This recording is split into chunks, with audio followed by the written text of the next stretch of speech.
The Adventures of Sherlock Holmes. A Scandal in Bohemia. To Sherlock Holmes, she is always THE woman. I have seldom heard him mention her under any other name. In his eyes, she eclipses and predominates the whole of her sex. It was not that he felt any emotion akin to love for Irene Adler. All emotions, and that one particularly, were abhorrent to his cold, precise, but admirably balanced mind. He was, I take it, the most perfect reasoning and observing machine that the world has ever seen, but as a lover he would have placed himself in a false position. He never spoke of the softer passions, save with a jibe and a sneer. They were admirable things for the observer, excellent for drawing the veil from men's motives and actions. But for the trained reasoner to admit such intrusions into his own delicate and finely adjusted temperament was to introduce a distracting factor which might throw a doubt upon all his mental results. Grit in a sensitive instrument or a crack in one of his own high-power lenses would not be more disturbing than a strong emotion in a nature such as his. And yet there was but one woman to him, and that woman was the late Irene Adler, of dubious and questionable memory. I had seen little of Holmes lately. My marriage had drifted us away from each other. My own complete happiness and the home-centered interests which rise up around a man who first finds himself master of his own establishment were sufficient to absorb all my attention, while Holmes, who loathed every form of society with his whole Bohemian soul, remained in our lodgings in Baker Street, buried among his old books and alternating from week to week between cocaine and ambition, the drowsiness of the drug and the fierce energy of his own keen nature. He was still, as ever, deeply attracted by the study of crime, and occupied his immense faculties and extraordinary powers of observation in following out those clues, and clearing up those mysteries which had been abandoned as hopeless by the official police. From time to time I heard some vague account of his doings, of his summons to Odessa in the case of the Trepoff murder, of his clearing up of the singular tragedy of the Atkinson brothers at Trincomalee, and finally of the mission which he had accomplished so delicately and successfully for the reigning family of Holland. Beyond these signs of his activity, however, which I merely shared with all the readers of the daily press, I knew little of my former friend and companion. One night, it was on the 20th of March, 1888, I was returning from a journey to a patient, for I had now returned to civil practice, when my way led me through Baker Street. As I passed the well-remembered door, which must always be associated in my mind with my wooing and with the dark incidents of the study in scarlet, I was seized with a keen desire to see Holmes again and to know how he was employing his extraordinary powers. His rooms were brilliantly lit, and even as I looked up I saw his tall, spare figure pass twice in a dark silhouette against the blind. He was pacing the room swiftly, eagerly, with his head sunk upon his chest and his hands clasped behind him. To me, who knew his every mood and habit, his attitude and manner told their own story. He was at work again. He had risen out of his drug-created dreams and was hot upon the scent of some new problem. I rang the bell and was shown up to the chamber which had formerly been in part my own. His manner was not effusive, it seldom was, but he was glad, I think, to see me. With hardly a word spoken, but with a kindly eye, he waved me to an armchair, threw across his case of cigars, and indicated a spirit case and a gazogene in the corner. Then he stood before the fire and looked me over in his singular introspective fashion. "Wedlock suits you," he remarked. "I think, Watson, that you have put on 7.5 pounds since I saw you." "7," I answered. "Indeed, I should have thought a little more, just a trifle more, I fancy, Watson. And in practice again, I observe. You did not tell me that you intended to go into harness." "Then how do you know?" "I see it, I deduce it. How do I know that you have been getting yourself very wet lately, and that you have a most clumsy and careless servant girl?"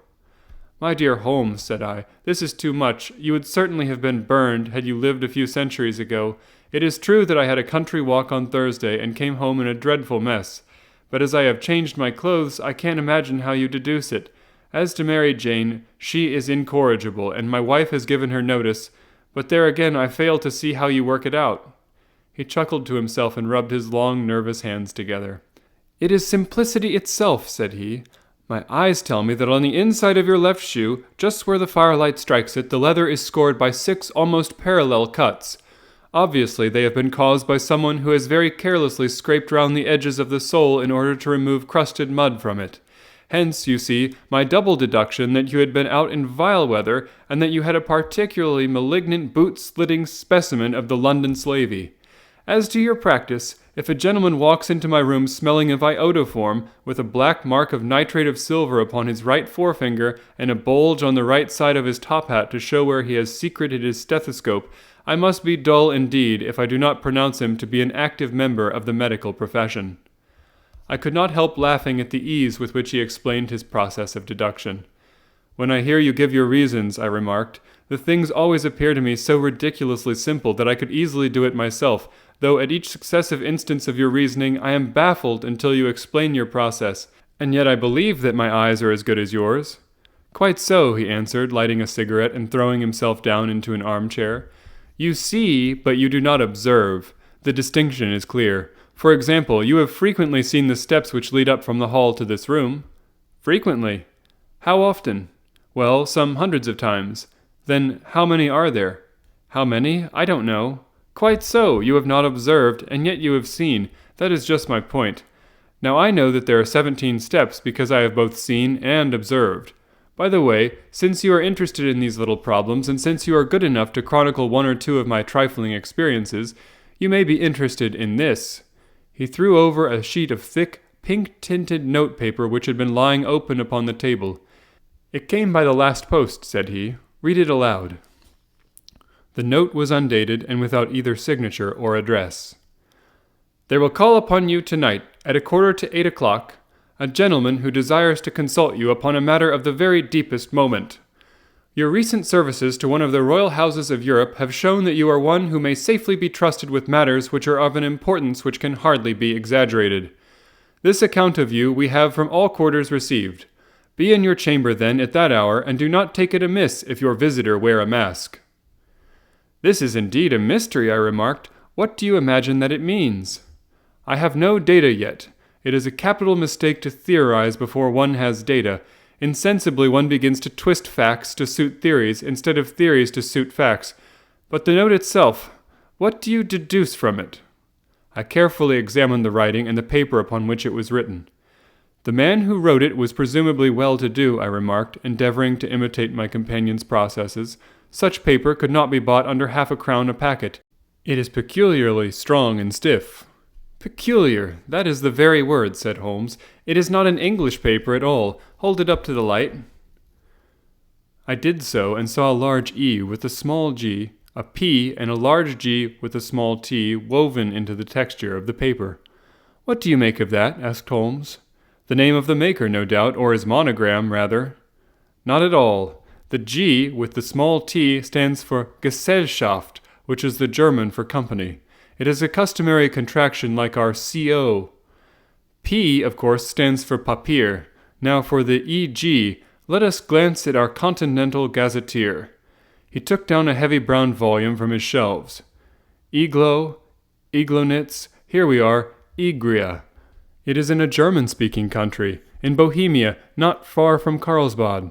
Remarkable as being the scene of the death of Wallenstein, and for its numerous glass factories and paper mills.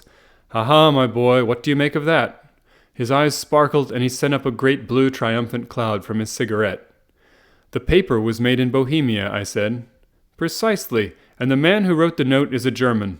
Do you note the peculiar construction of the sentence? This account of you he have from all quarters received. A Frenchman or Russian could not have written that. It is the German who is so uncourteous to his verbs. It only remains, therefore, to discover what is wanted by this German who writes upon Bohemia paper and prefers wearing a mask to showing his face. And here he comes, if I am not mistaken, to resolve all our doubts. As he spoke, there was the sharp sound of horses' hoofs and grating wheels against the curb, followed by a sharp pull at the bell. Holmes whistled. A pair by the sound, said he. Yes, he continued, glancing out of the window, a nice little brougham and a pair of beauties. 150 guineas apiece. There's money in this case, Watson, if there is nothing else. I think that I had better go, Holmes. Not a bit, Doctor. Stay where you are. I am lost without my Boswell. And this promises to be interesting. It would be a pity to miss it. But your client. Never mind him. I may want your help, and so may he. And here he comes. Sit down in that armchair, Doctor, and give us your best attention. A slow and heavy step which had been heard upon the stairs and in the passage paused immediately outside the door. Then there was a loud and authoritative tap. "Come in," said Holmes. A man entered who could hardly have been less than 6 feet 6 inches in height, with the chest and limbs of a Hercules. His dress was rich with a richness which would in England be looked upon as akin to bad taste.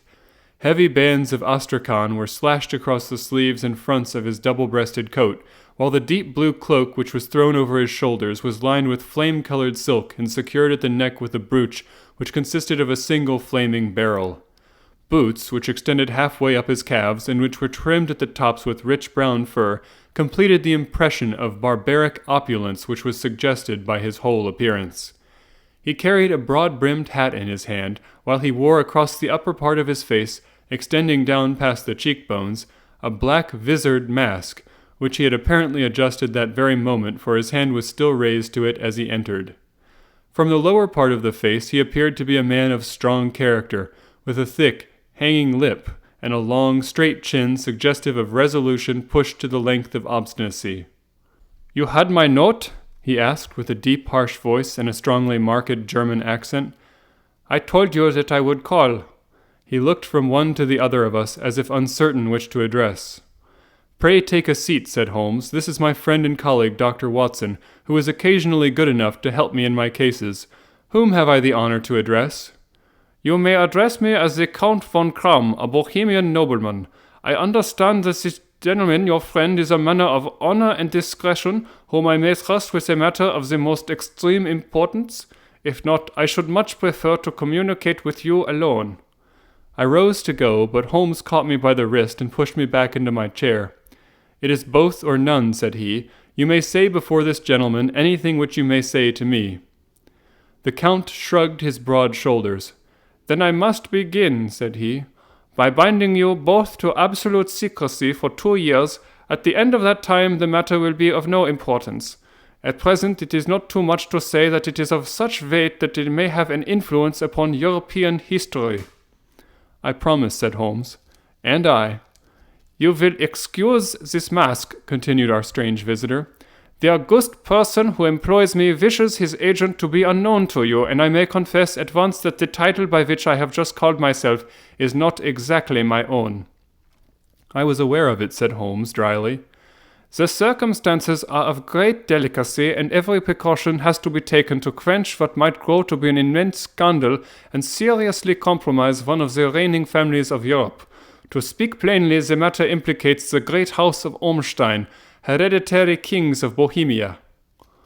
"I was also aware of that," murmured Holmes, settling himself down in his armchair and closing his eyes. Our visitor glanced with some apparent surprise at the languid, lounging figure of the man who had been no doubt depicted to him as the most incisive reasoner and most energetic agent in Europe. Holmes slowly reopened his eyes and looked impatiently at his gigantic client. "If your Majesty would condescend to state your case," he remarked, "I should be better able to advise you." The man sprang from his chair and paced up and down the room in uncontrollable agitation. Then, with a gesture of desperation, he tore the mask from his face and hurled it upon the ground. "You are right," he cried. "I am the king. Why should I attempt to conceal it?" "Why indeed?" murmured Holmes. "Your Majesty had not spoken before I was aware that I was addressing Wilhelm Gottsreich Sigismund von Ormstein, Grand Duke of Kassel-Felstein and hereditary King of Bohemia." "But you can understand," said our strange visitor, sitting down once more and passing his hand over his high, white forehead, "you can understand that I am not accustomed to doing such business in my own person. Yet the matter was so delicate that I could not confide it to an agent without putting myself in his power. I have come incognito from Prague for the purpose of consulting you." "Then pray consult," said Holmes, shutting his eyes once more. "The facts are briefly these. Some 5 years ago, during a lengthy visit to Warsaw, I made the acquaintance of the well-known adventuress, Irene Adler. The name is no doubt familiar to you." "Kindly look her up in my index, Doctor," murmured Holmes, without opening his eyes. For many years he had adopted a system of docketing all paragraphs concerning men and things, so that it was difficult to name a subject or a person on which he could not at once furnish information. In this case, I found her biography sandwiched in between that of a Hebrew rabbi and that of a staff commander who had written a monograph upon the deep-sea fishes. "Let me see," said Holmes. Born in New Jersey in the year 1858, contralto, La Scala, prima donna, Imperial Opera of Warsaw, yes, retired from operatic stage, living in London, quite so. Your Majesty, as I understand, became entangled with this young person, wrote her some compromising letters, and is now desirous of getting those letters back." "Precisely so, but how—" "Was there a secret marriage?" "None." "No legal papers or certificates?" "None." "Then I fail to follow, Your Majesty. If this young person should produce her letters for blackmailing or other purposes, how is she to prove their authenticity?" "There is the writing." "Pooh, forgery." "My private note paper." "Stolen." "My own seal." "Imitated." "My photograph." "Bought." "We were both in the photograph." "Oh dear, that is very bad. Your Majesty has indeed committed an indiscretion." "I was mad, insane." "You have compromised yourself seriously." "I was only the crown prince then. I was young. I am but 30 now." "It must be recovered." "We have tried and failed." "Your Majesty must pay. It must be bought." "She will not sell." "Stolen, then." 5 attempts have been made. Twice burglars in my pay ransacked her house. Once we diverted her luggage when she traveled. Twice she has been waylaid. There has been no result." "No sign of it?" "Absolutely none." Holmes laughed. "It is quite a pretty little problem," said he.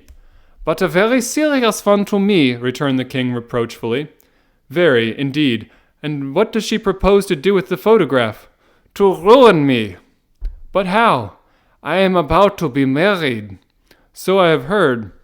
"To Clotilde Lotman von Saxe-Meiningen, second daughter of the King of Scandinavia. You may know the strict principles of her family. She is herself the very soul of delicacy.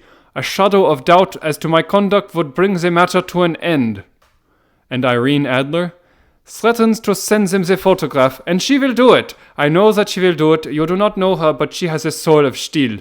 She has the face of the most beautiful of women and the mind of the most resolute of men. Rather than I should marry another woman, there are no lengths to which she would not go. None." "You are sure that she has not sent it yet?" "I am sure." "And why?"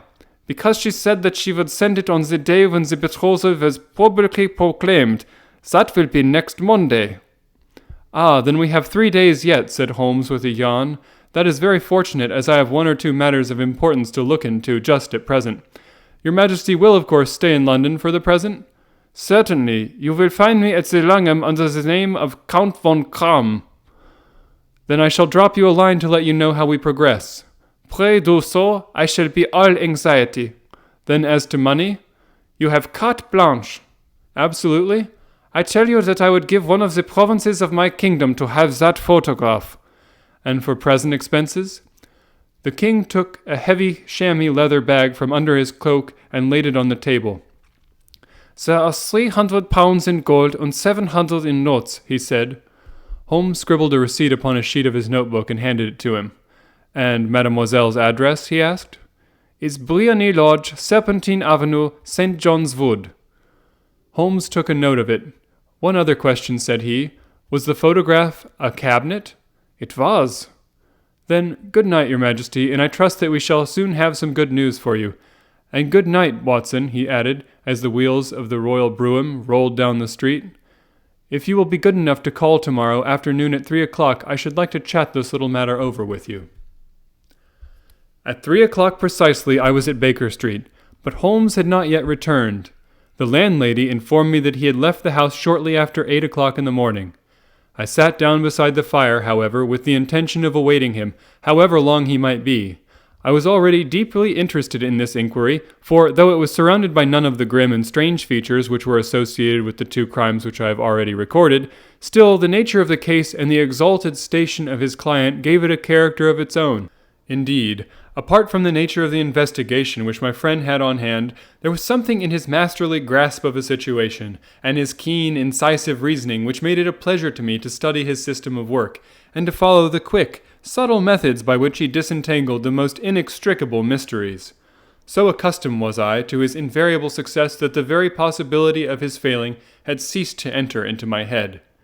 It was close upon 4 before the door opened, and a drunken-looking groom, ill-kempt and side-whiskered, with an inflamed face and disreputable clothes, walked into the room. Accustomed as I was to my friend's amazing powers in the use of disguises, I had to look 3 times before I was certain that it was indeed he. With a nod, he vanished into the bedroom, whence he emerged in 5 minutes, tweed-suited and respectable, as of old. Putting his hands into his pockets, he stretched out his legs in front of the fire and laughed heartily for some minutes. "Well, really," he cried, and then he choked and laughed again until he was obliged to lie back, limp and helpless, in the chair. "What is it? It's quite too funny. I'm sure you could never guess how I employed my morning, or what I ended by doing. I can't imagine. I suppose that you have been watching the habits and perhaps the house of Miss Irene Adler?" "Quite so, but the sequel was rather unusual. I will tell you, however. I left the house a little after 8 o'clock this morning in the character of a groom out of work. There is a wonderful sympathy in Freemasonry among horsey men. Be one of them, and you will know all that there is to know. I soon found Briony Lodge. It is a bijou villa with a garden at the back, but built out in front right up to the road, 2 stories. Chubb locked to the door. Large sitting room on the right side, well furnished, with long windows almost to the floor, and those preposterous English window fasteners which a child could open. Behind there was nothing remarkable, save that the passage window could be reached from the top of the coach-house. I walked round it and examined it closely from every point of view, but without noting anything else of interest. I then lounged down the street and found, as I expected, that there was a mews in a lane which runs down by one wall of the garden. I lent the ostlers a hand in rubbing down their horses, and received in exchange 2 pence, a glass of half and half, 2 fills of shag tobacco, and as much information as I could desire about Miss Adler, to say nothing of 6 other people in the neighborhood, in whom I was not in the least interested, but whose biographies I was compelled to listen to. "And what of Irene Adler?" I asked. "Oh, she has turned all the men's heads down in that part. She is the daintiest thing under a bonnet on this planet. So say the Serpentine Mews to a man. She lives quietly, sings at concerts, drives out at 5 every day, and returns at 7 sharp for dinner. Seldom goes out at other times, except when she sings. Has only 1 male visitor, but a good deal of him. He is dark, handsome, and dashing, never calls less than once a day, and often twice. He is a Mr. Godfrey Norton of the Inner Temple. See the advantages of a cabman as a confidant? They had driven him home 12 times from the Serpentine Mews, and knew all about him. When I had listened to all they had to tell, I began to walk up and down near Briony Lodge once more, and to think over my plan of campaign. This Godfrey Norton was evidently an important factor in the matter. He was a lawyer. That sounded ominous. What was the relation between them, and what the object of his repeated visits? Was she his client, his friend, or his mistress? If the former, she had probably transferred the photograph to his keeping. If the latter, it was less likely. On the issue of this question depended whether I should continue my work at Briony Lodge, or turn my attention to the gentlemen's chambers in the Temple. It was a delicate point, and it widened the field of my inquiry. I fear that I bore you with these details, but I have to let you see my little difficulties if you are to understand the situation. "I am following you closely," I answered. I was still balancing the matter in my mind when a hansom cab drove up to Briony Lodge, and a gentleman sprang out. He was a remarkably handsome man, dark, aquiline, and mustached, evidently the man of whom I had heard. He appeared to be in a great hurry, shouted to the cabman to wait, and brushed past the maid who opened the door with the air of a man who was thoroughly at home. He was in the house about half an hour, and I could catch glimpses of him in the windows of the sitting-room, pacing up and down, talking excitedly, and waving his arms. Of her I could see nothing. Presently he emerged, looking even more flurried than before. As he stepped up to the cab, he pulled a gold watch from his pocket and looked at it earnestly. "Drive like the devil," he shouted, "first to Gross and Hankey's in Regent Street, and then to the Church of St. Monica in the Edgware Road. Half a guinea if you do it in 20 minutes. Away they went, and I was just wondering whether I should not do well to follow them, when up the lane came a neat little landau, the coachman with his coat only half buttoned, and his tie under his ear, while all the tags of his harness were sticking out of the buckles. It hadn't pulled up before she shot out of the hall door and into it. I only caught a glimpse of her at the moment, but she was a lovely woman with a face that a man might die for. "The Church of St. Monica, John," she cried, "and half a sovereign if you reach it in 20 minutes. This was quite too good to lose, Watson. I was just balancing whether I should run for it, or whether I should perch behind her landau when a cab came through the street. The driver looked twice at such a shabby fare, but I jumped in before he could object. "The Church of St. Monica," said I, "and half a sovereign if you reach it in 20 minutes. It was 25 minutes to 12, and of course it was clear enough what was in the wind.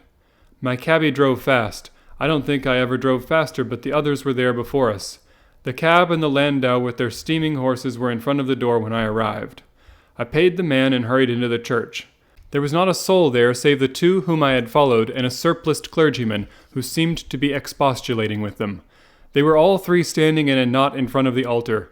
I lounged up the side aisle like any other idler who has dropped into a church. Suddenly, to my surprise, the three at the altar faced round to me, and Godfrey Norton came running as hard as he could towards me. "Thank God," he cried. "You'll do. Come, come." "What then?" I asked. "Come, man, come. Only 3 minutes or it won't be legal."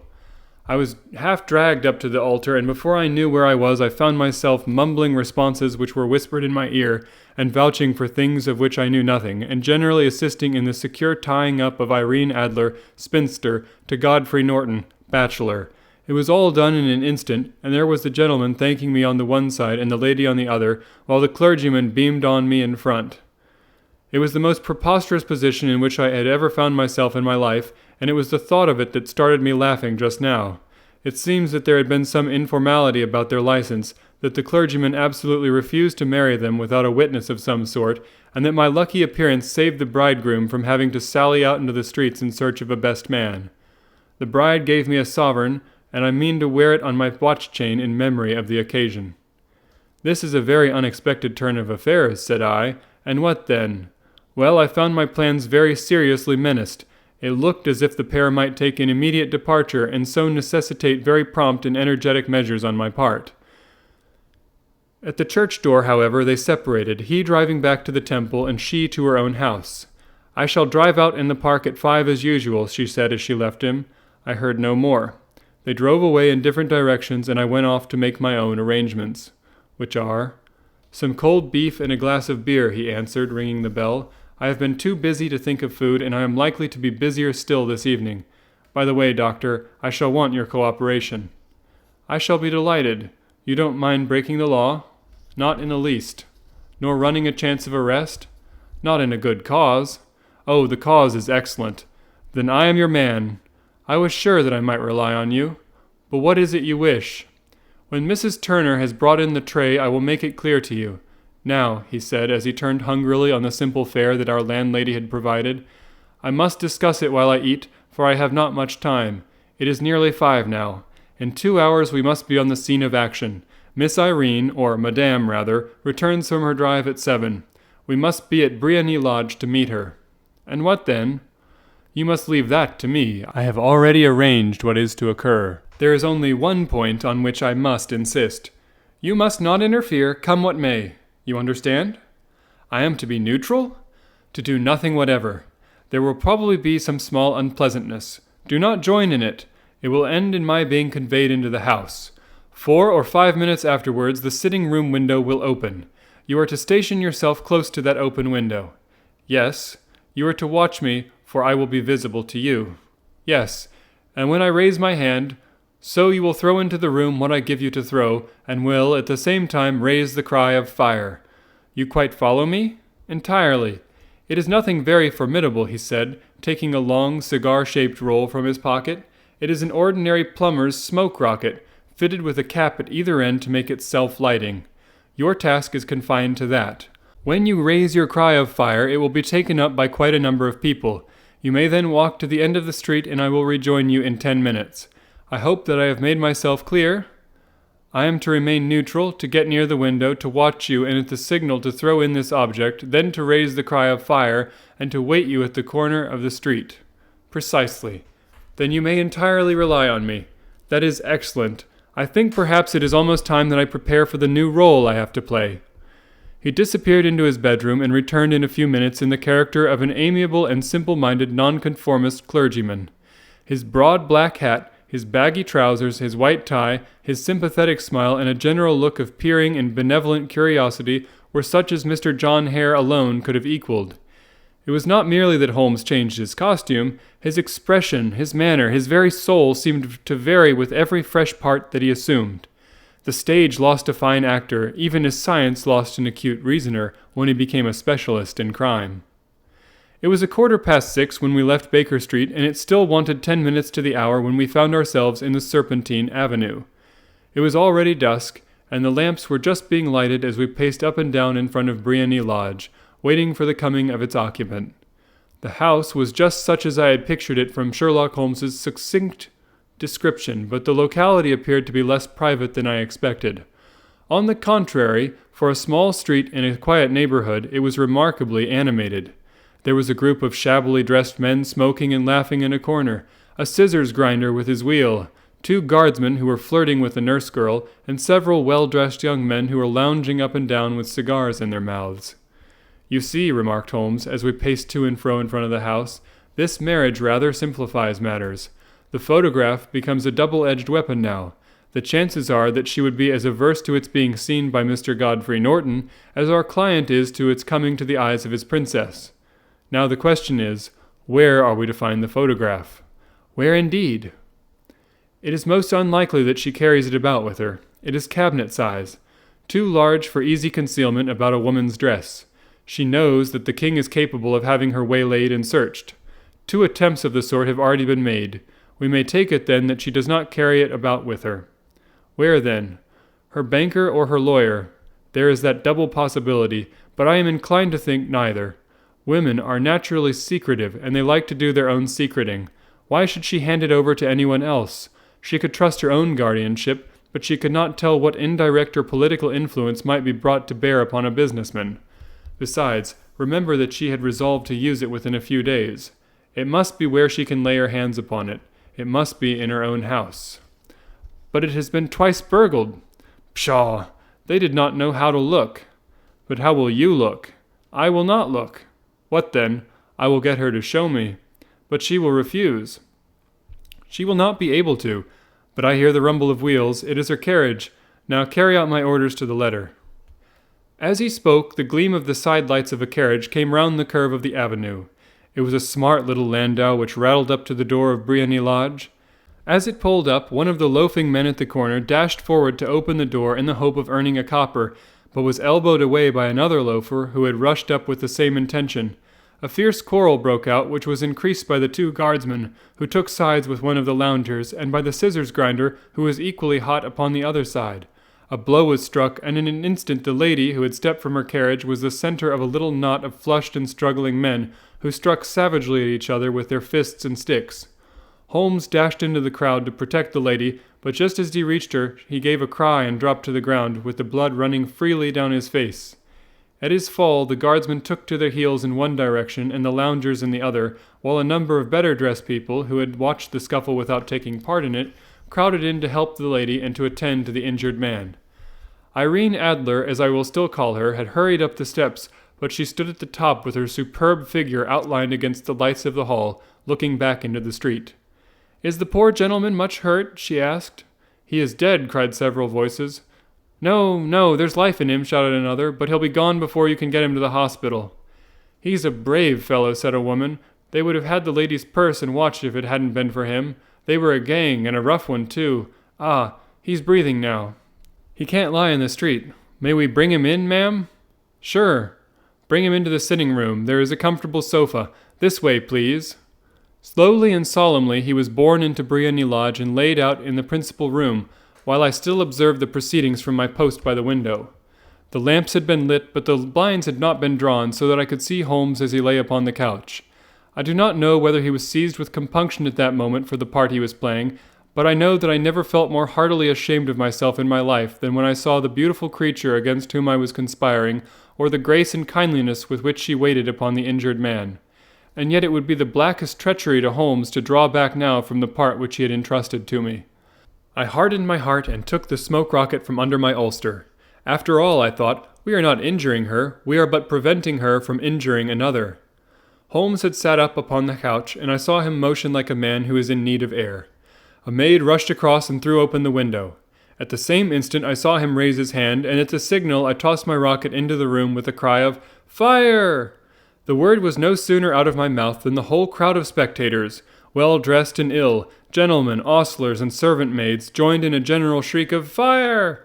Thick clouds of smoke curled through the room and out of the open window. I caught a glimpse of rushing figures, and a moment later the voice of Holmes from within assuring them that it was a false alarm. Slipping through the shouting crowd, I made my way to the corner of the street, and in 10 minutes was rejoiced to find my friend's arm in mine, and to get away from the scene of uproar. He walked swiftly and in silence for some few minutes until we had turned down one of the quiet streets which lead towards the Edgware Road. "You did it very nicely, Doctor," he remarked. "Nothing could have been better. It is all right." "You have the photograph?" "I know where it is." "And how did you find out?" "She showed me, as I told you she would." "I am still in the dark." "I do not wish to make a mystery," said he, laughing. "The matter was perfectly simple. You, of course, saw that everyone in the street was an accomplice. They were all engaged for the evening. I guessed as much. Then, when the row broke out, I had a little moist red paint in the palm of my hands. I rushed forward, fell down, clapped my hand to my face, and became a piteous spectacle. It is an old trick. That also I could fathom. Then they carried me in. She was bound to have me in. What else could she do? And into her sitting room, which was the very room which I suspected. It lay between that and her bedroom, and I was determined to see which. They laid me on a couch. I motioned for air. They were compelled to open the window, and you had your chance. How did that help you? It was all important. When a woman thinks that her house is on fire, her instinct is at once to rush to the thing which she values most. It is a perfectly overpowering impulse, and I have more than once taken advantage of it. In the case of the Darlington substitution scandal, it was of use to me, and also in the Arnsworth Castle business. A married woman grabs at her baby. An unmarried one reaches for her jewel box. Now it was clear to me that Our Lady of today had nothing in the house more precious to her than that we are in quest of. She would rush to secure it. The alarm of fire was admirably done. The smoke and shouting were enough to shake nerves of steel. She responded beautifully. The photograph is in a recess behind a sliding panel just above the right bell pull. She was there in an instant, and I caught a glimpse of it as she half drew it out. When I cried out that it was a false alarm, she replaced it, glanced at the rocket, rushed from the room, and I have not seen her since. I rose, and making my excuses, escaped from the house. I hesitated whether to attempt to secure the photograph at once, but the coachman had come in, and as he was watching me narrowly, it seemed safer to wait. A little over-precipitance may ruin all. "And now?" I asked. "Our quest is practically finished. I shall call with the king tomorrow, and with you, if you care to come with us. We will be shown into the sitting room to wait for the lady, but it is probable that when she comes she may find neither us nor the photograph. It might be a satisfaction to His Majesty to regain it with his own hands. And when will you call?" "At 8 in the morning. She will not be up, so that we shall have a clear field. Besides, we must be prompt, for this marriage may mean a complete change in her life and habits. I must wire to the king without delay." We had reached Baker Street and had stopped at the door. He was searching his pockets for the key when someone passing said, "Good night, Mr. Sherlock Holmes." There were several people on the pavement at the time, but the greeting appeared to come from a slim youth in an ulster who had hurried by. "I've heard that voice before," said Holmes, staring down the dimly lit street. "Now I wonder who the deuce that could have been." I slept at Baker Street that night, and we were engaged upon our toast and coffee in the morning when the King of Bohemia rushed into the room. "You have really got it?" he cried, grasping Sherlock Holmes by either shoulder and looking eagerly into his face. "Not yet." "But you have hopes?" "I have hopes." "Then come, I am all impatience to be gone." "We must have a cab." "No, my brougham is waiting." "Then that will simplify matters." We descended and started off once more for Briony Lodge. "Irene Adler is married," remarked Holmes. "Married? When?" "Yesterday." "But to whom?" "To an English lawyer named Norton." "But she could not love him." "I am in hopes that she does." "And why in hopes?" "Because it would spare your Majesty all fear of future annoyance. If the lady loves her husband, she does not love your Majesty. If she does not love your Majesty, there is no reason why she should interfere with your Majesty's plan." "It is true, and yet... Well, I wish she had been of my own station. What a queen she would have made." He relapsed into a moody silence, which was not broken until we drew up in Serpentine Avenue. The door of Briony Lodge was open, and an elderly woman stood upon the steps. She watched us with sardonic eyes as we stepped from the brougham. "Mr. Sherlock Holmes, I believe," said she. "I am Mr. Holmes," answered my companion, looking at her with a questioning and rather startled gaze. "Indeed, my mistress told me that you were likely to call. She left this morning with her husband by the 5:15 train from Charing Cross for the Continent." "What?" Sherlock Holmes staggered back, white with chagrin and surprise. "Do you mean that she has left England?" "Never to return." "And the papers?" asked the king hoarsely. "All is lost." "We shall see." He pushed past the servant and rushed into the drawing-room, followed by the king and myself. The furniture was scattered about in every direction, with dismantled shelves and open drawers, as if the lady had hurriedly ransacked them before her flight. Holmes rushed at the bell-pull, tore back a small sliding shutter, and plunging in his hand, pulled out a photograph and a letter. The photograph was of Irene Adler herself in evening dress. The letter was superscribed to Sherlock Holmes, Esquire, to be left till called for. My friend tore it open, and we all three read it together. It was dated at midnight of the preceding night, and ran in this way. "My dear Mr. Sherlock Holmes, you really did it very well. You took me in completely. Until after the alarm of fire, I had not a suspicion, but then when I found how I had betrayed myself, I began to think. I had been warned against you months ago. I had been told that if the king employed an agent, it would certainly be you, and your address had been given me. Yet with all this, you made me reveal what you wanted to know. Even after I became suspicious, I found it hard to think evil of such a dear, kind old clergyman. But you know, I have been trained as an actress myself. Male costume is nothing new to me. I often take advantage of the freedom which it gives. I sent John the coachman to watch you, ran upstairs, got into my walking clothes, as I call them, and came down just as you departed. Well, I followed you to your door, and so made sure that I was really an object of interest to the celebrated Mr. Sherlock Holmes. Then I, rather imprudently, wished you good night, and started for the temple to see my husband. We both thought the best resource was flight, when pursued by so formidable an antagonist. So you will find the nest empty when you call tomorrow.